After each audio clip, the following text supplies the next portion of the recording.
Hari ini saya akan kongsi cara-cara untuk buat bancuhan baja fertigasi.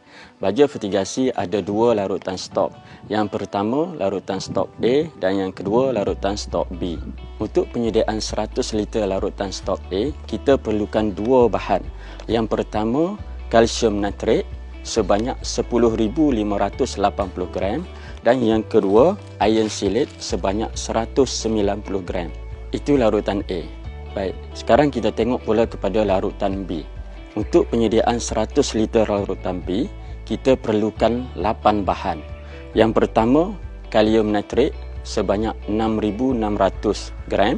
Bahan yang kedua, magnesium sulfate 4,030 gram.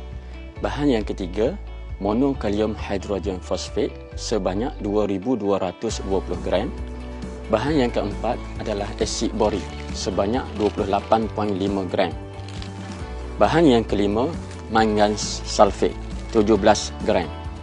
Bahan yang keenam adalah zinc sulfate 14.5 gram. Bahan yang ketujuh adalah kupron sulfate 1.9 gram. Bahan yang ke-8 dan terakhir adalah natrium molybdate 1.2 gram.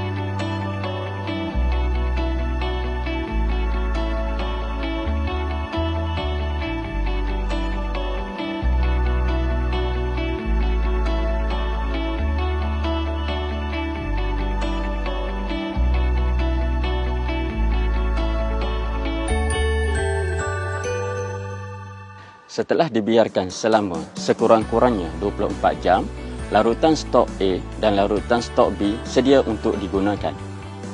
Untuk kepekatan 2.0 milisimen, sebanyak 18 liter larutan stok A dan 18 liter larutan stok B diperlukan bagi saiz tangki 600 galen atau 2,400 liter. Kedua-dua larutan stok A dan stok B mestilah sama banyak.